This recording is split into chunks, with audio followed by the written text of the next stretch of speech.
We're going to talk about our composer's challenge tonight. Let's see what we're going to do. There we go. Okay, so we need our maestro, of course. He's going to tell us what we need to do for tonight. Let's see what he comes up with for us. Okay, so how about we're going to use an entire scale. So somewhere in the song we have to use the whole scale from tonic to tonic. Whether it goes up or down, doesn't matter. Either one works. Number 2, we have to use all 3 positions of a triad. Let's make it the same triad. We have to use the same triad, so either a 1 or a 4 or a 5. And then 3, we need a melodic device. So how about we use a sequence? I'll show you what that is.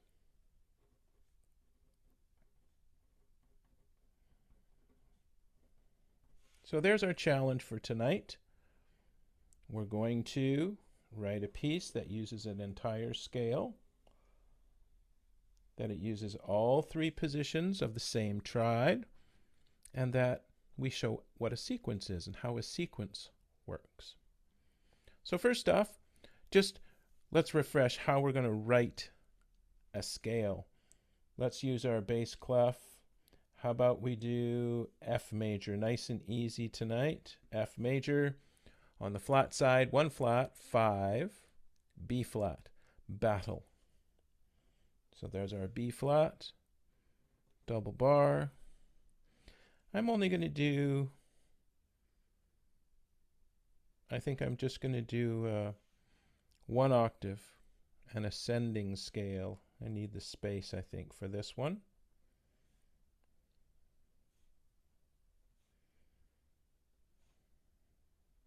There we go. Really simple. There's our F major scale.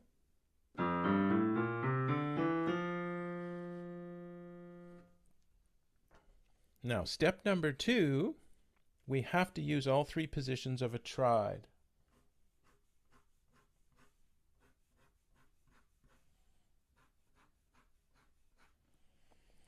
So, if I have root position, I just wanted to show you here the numbers. This is called, well, let's say if we make it a 1 triad, let's make it treble clef here.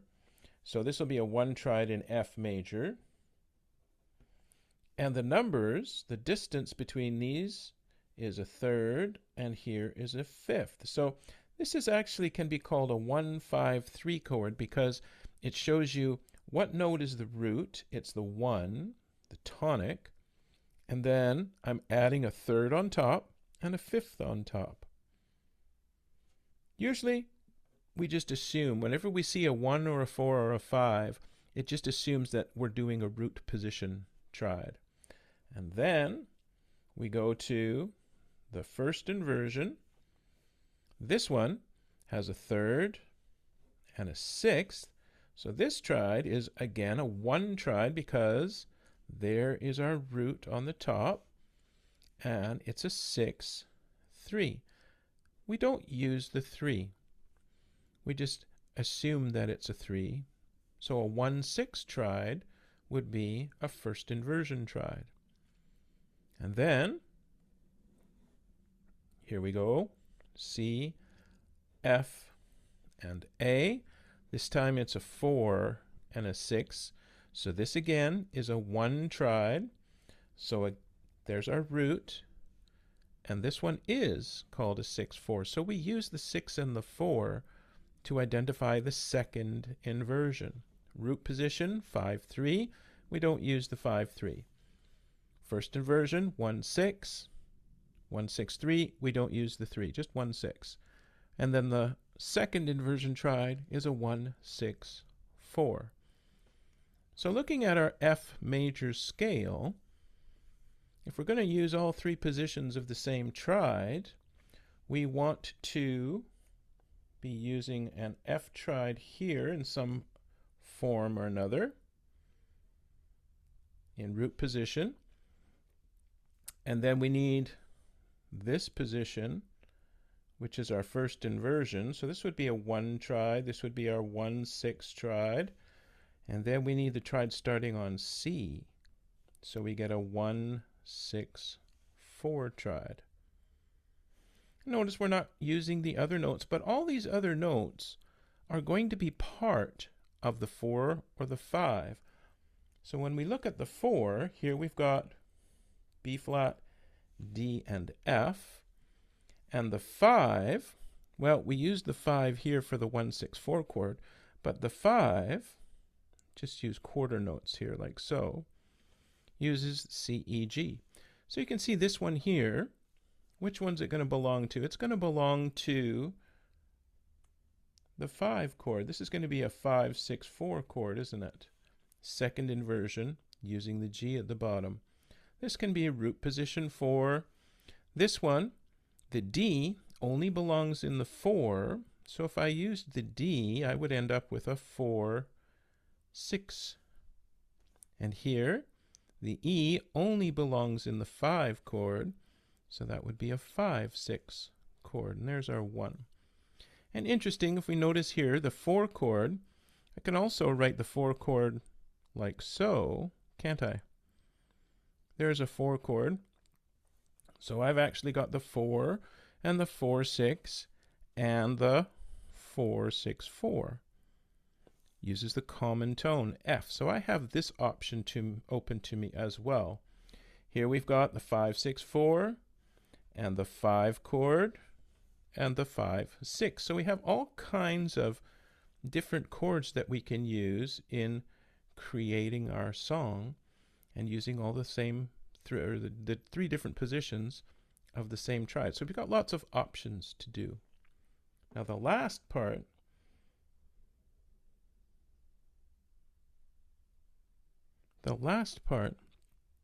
that we're going to talk about is a sequence. What is a sequence?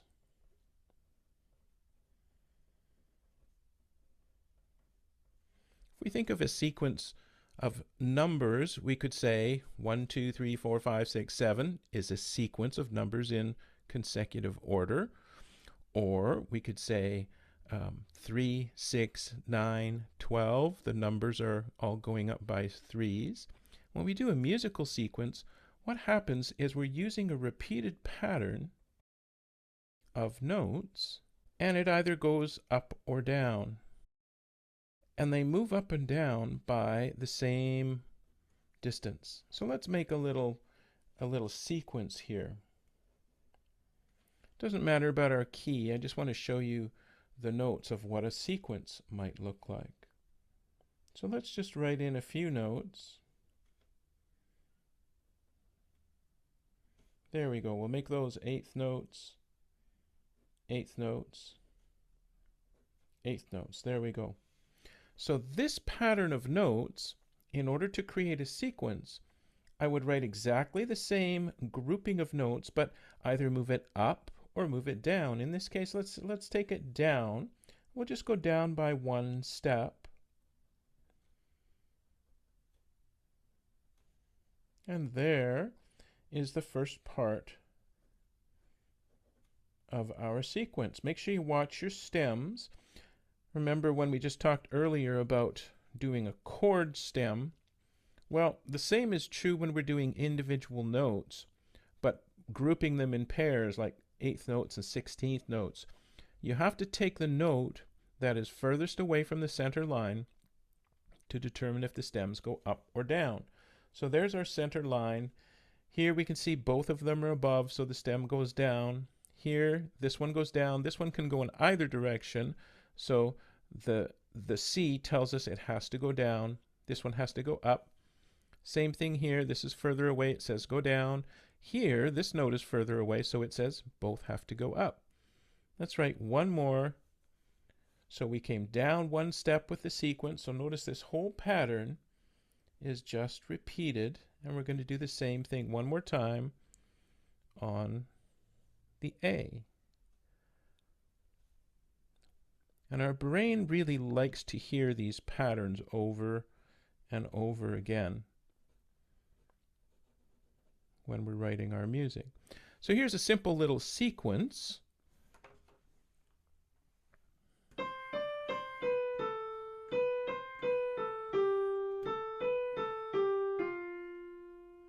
And of course it can just keep going.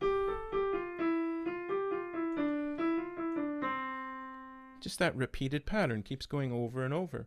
It doesn't have to move by steps either. Let's see, let's write one down in the bass clef here. And how about something like that?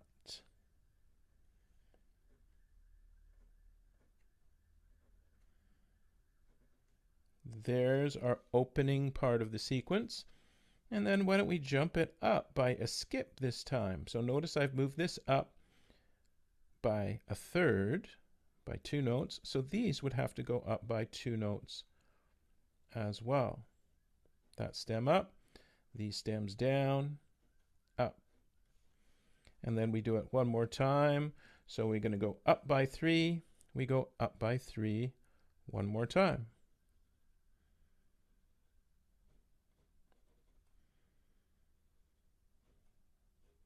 And there is a sequence on the bottom. Let's hear that sequence.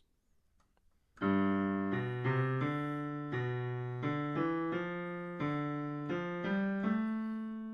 of course it can keep going and going. So here's our challenge. Use an entire scale. We're going to use all 3 positions of the same triad, and then we have to incorporate a sequence in there somewhere. So let's get started, and we're going to write our tune. Here we go. You can see I've made it just a little bit bigger this time. We're going to do 24 bars because I want to show you something called a rondo form. So first thing, well, we did all our little exercises in F major. So why don't we do that first? We're going to write it in F major. So we need the key signature B flat all the way down.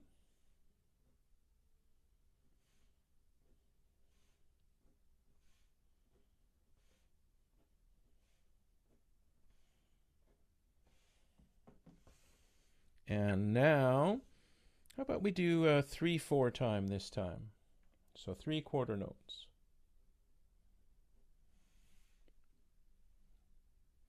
All right, now we said we want to write a scale.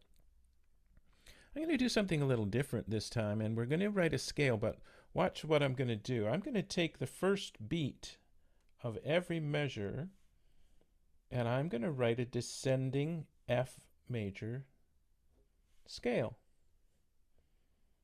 All the way along, stem goes up now, up, up.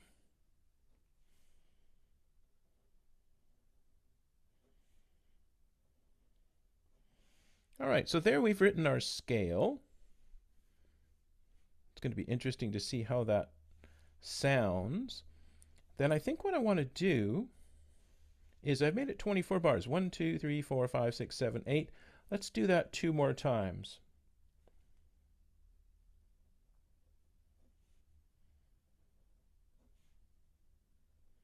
Stem can go up or down. Let's go down this time. Up.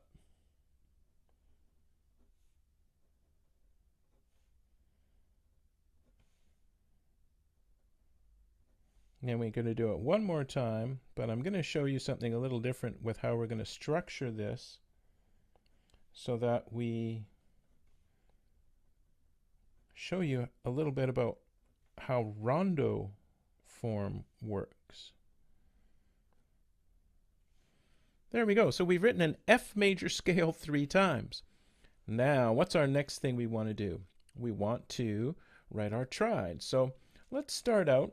And remember, each note of the scale can be part of a different triad. But we need 3 versions, the root position, first inversion, and second inversion of the same triad. So let's do that with our 1. But we're not going to write it as a solid triad. Let's do it this way, where it's going to create more of a kind of a waltz effect. There's our 1 triad, F, A, C. Now my next position for the one triad would be using the C, F, and A. So there's our second inversion, and then I need one more using the F on the top with the C and the A on the bottom. Stem is going to go down on these notes because this note is the further away from the C. So there we go. I've used my root position, first inversion, and second inversion. Let's fill in the other chords here up to this final note here. So an E has to be a 5 triad. So there's our 5 triad. Stay in the same style, that waltz style. This has to be a 4 triad. And the notes that we're going to use are B flat, D, and F. This is moving smoothly. So the top 2 notes are just going to come down, moving smoothly from C and G to B flat and F, and then that moves smoothly across, you can see.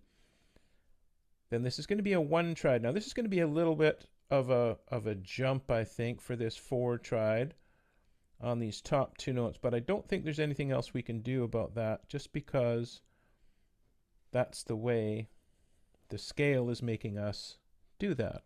But you can see we are right back on track with the same note on the top and this note moving by 1 step.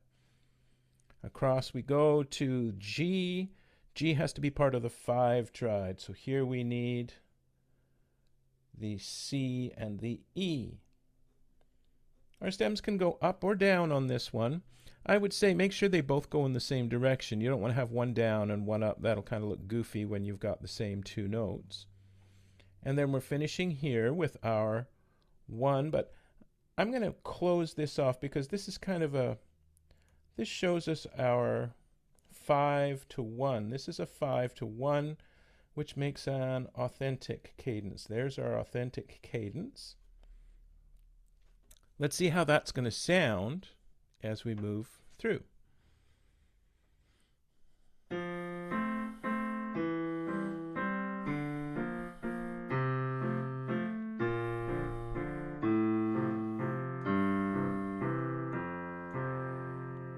Can you hear the scale?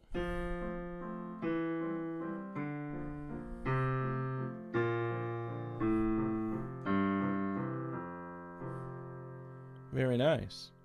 Now let's do the exact same thing a couple more times, but I want to change the texture each time. When we're talking about texture, texture means how are we actually writing our chords and writing our notes.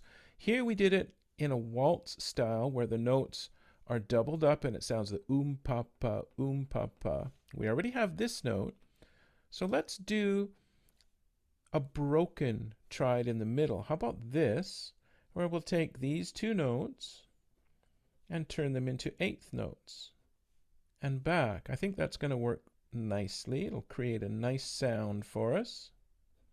Make that note a little bigger. So I'm just looking at my notes up on the top here and taking them and writing them as 8th notes and quarter notes. I think that'll work nicely for a different structure. And down to our B flat.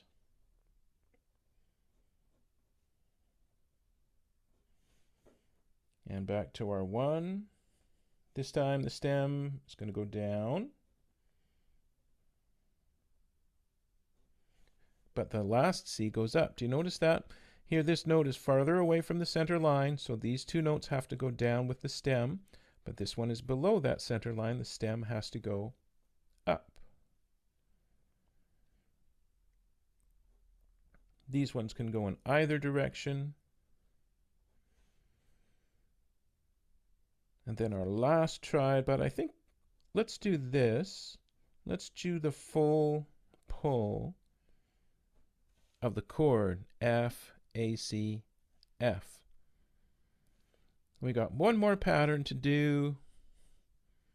Let's change the texture one more time, and instead of going pa pa or broken, let's just do a solid triad with the other two notes. Work our way down. There's the 5. There's the 4. Back to the 1, the 4, the 1, the 5, and the 1. I think I'm going to explode this a little bit. This is called an open triad. Stem's going to come down. Open because it's spread out more than an octave, but I still have the F, the A, and the C. So I think this is going to sound pretty good. Let's see what this sounds like all the way through.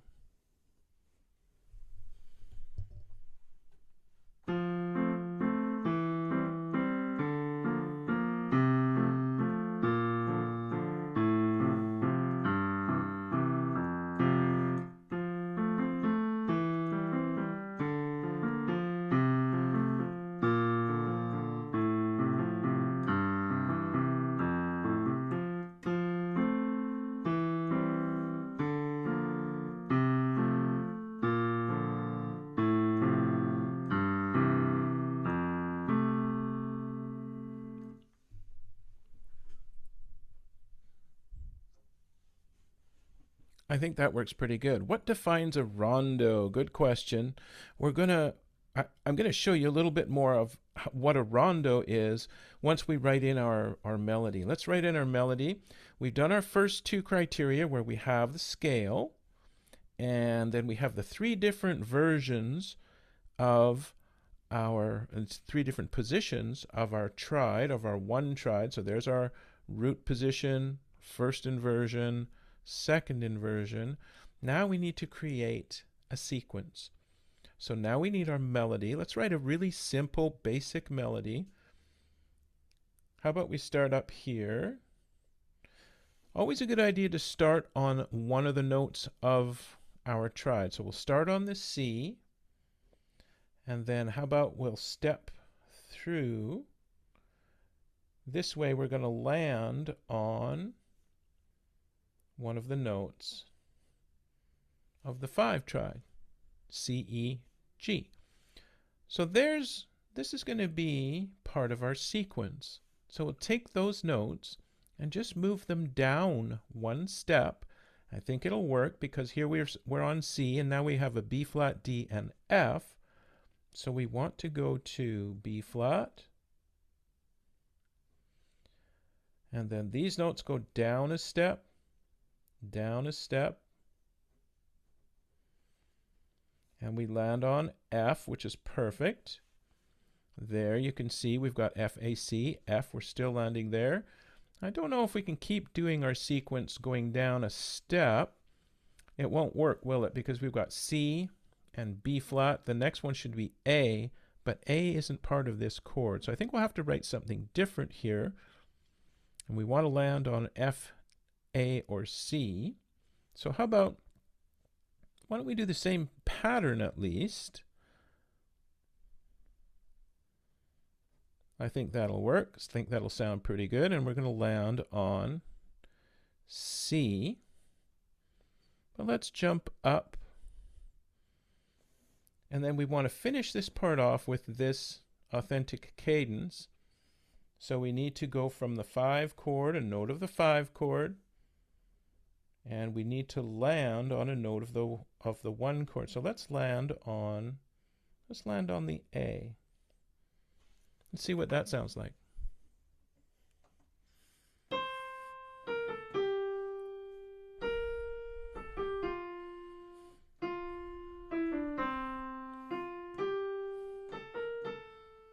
I think that'll work really nicely. Now we get into this next part. This one we went down, so let's do something different. Let's go in an upward direction. We might as well start on the same note, but why don't we use a few more notes this time? Let's use almost a full scale. land back on the G. That works because that's going to belong in our 5 chord.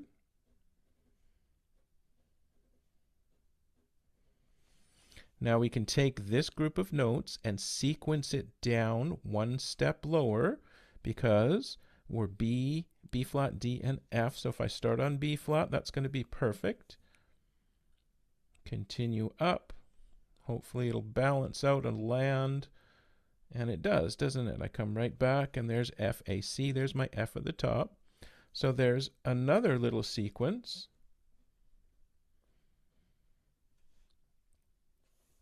Now we get to the end here. Here's our 5 to 1 here. There's our authentic cadence again. If I go down one step and land on A, it's the same issue, isn't it? Where I don't want an A here. So let's just write something on the F. Why don't we use this figure? We've got it right here. This is kind of taking this and moving it in octave. So we transposed that pattern in octave. So our ear is going to like to hear that.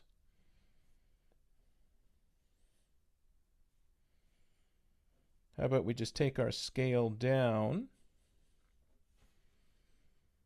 and then we can write one more scale here all the way up to land on our F. I think that's going to sound great. Stems down, stems down. All right, that's looking pretty good. Now we need our final phrase, our final pattern with the F scale. Let's see if we can do a longer sequence this time. So I need to start, here we started on the C, and we started on the C again. It was good for 2, but it wasn't good for 3. So I wonder what happens if we start, let's start even a little higher. Let's go up to F. Let's go all the way up. Practice writing our ledger lines. Little squishy. Is that going to land? Yep, that'll land. I'll turn it around, land back on my C, which is part of my 5 chord. And then I'll take this down a step. Yes, that'll land on D, which is part of the 4 chord. Do the same thing, just a scale up. 6 notes. And then it turns around. And look what happens. It's going to land on the A, which is good because that A is part of our 1 chord. Now, let's see, we went from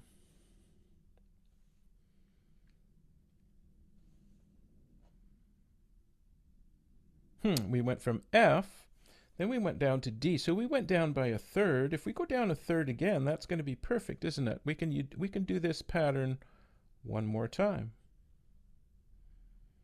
2, 3, 4, 5, 6, and come back to the F. So there, we've had the opportunity to do a sequence 2 times. So we've got our opening theme, and then we've done 1, 2 sequences out of it, and it's landed perfectly. Now we need to finish this. Well, let's do this. Look at what happens. I can even go down a skip further. It lands on a G, which is still part of the 5 chord. But let's finish on the F. Nice strong on the F.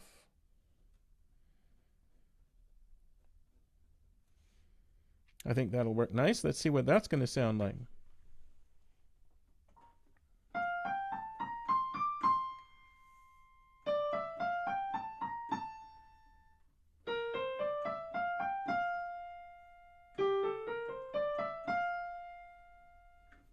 I think that works really well. Now you notice I haven't put in any double bars or anything yet because I want to show you what is rondo form. Rondo form means that we have the A section 3 times. Now you can have 5-part rondo or 7-part rondo. In this case, we're just going to do a 5-part where we have A, B, A, C, A. So obviously this first section is our A section. There's our first part.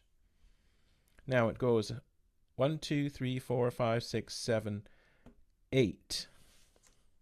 So what I'm going to do is put in a light double bar here and make this a first ending. Now what that means is that I'm going to have a second ending. I'm going to have 2 parts. So this part here goes to the close here.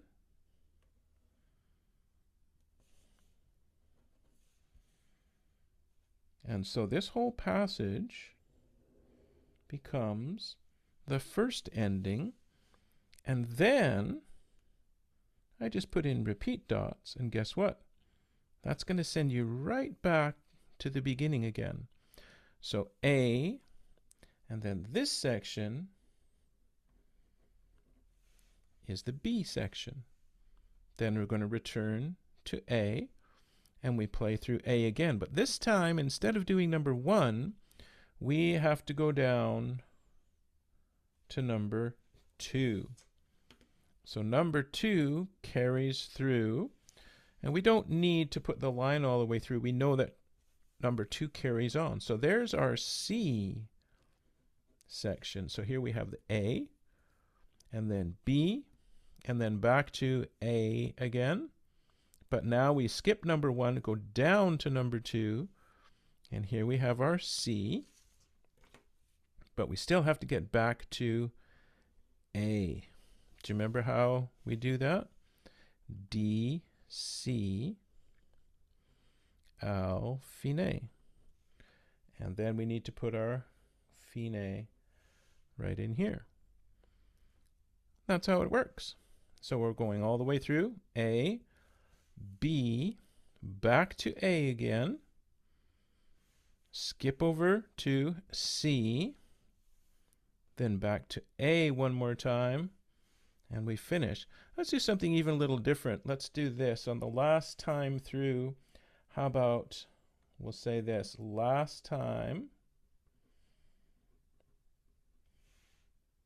an octave higher. And then also right at the very end, we want to do a slow down.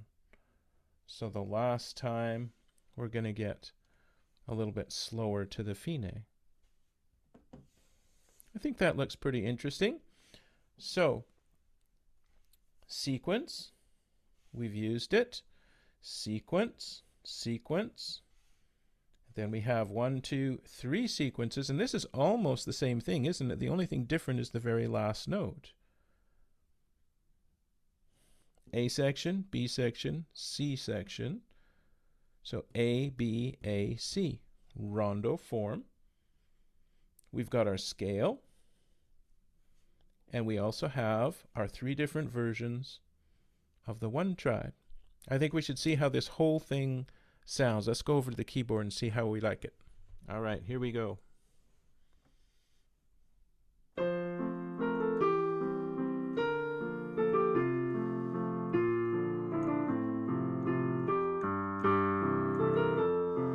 I'm going to do that again. I messed up my note because I wrote it poorly. Let's do that again.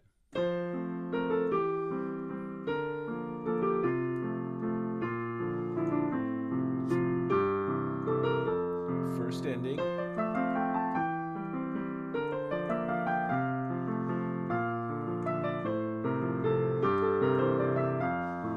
Back to the beginning.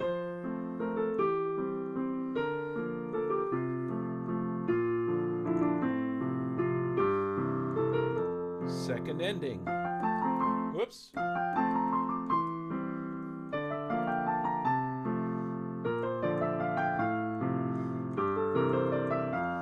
Back to the beginning, but an octave higher this time.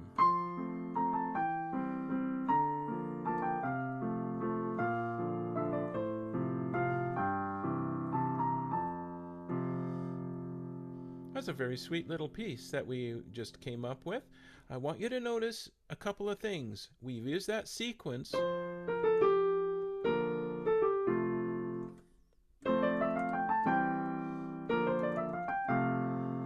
then in the C section.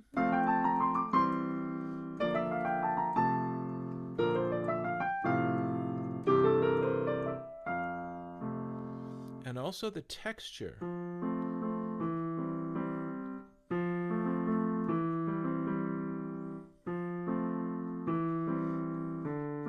Each one changes it just enough to make it really interesting. I'm going to play through the whole thing one more time without talking over it. Here we go.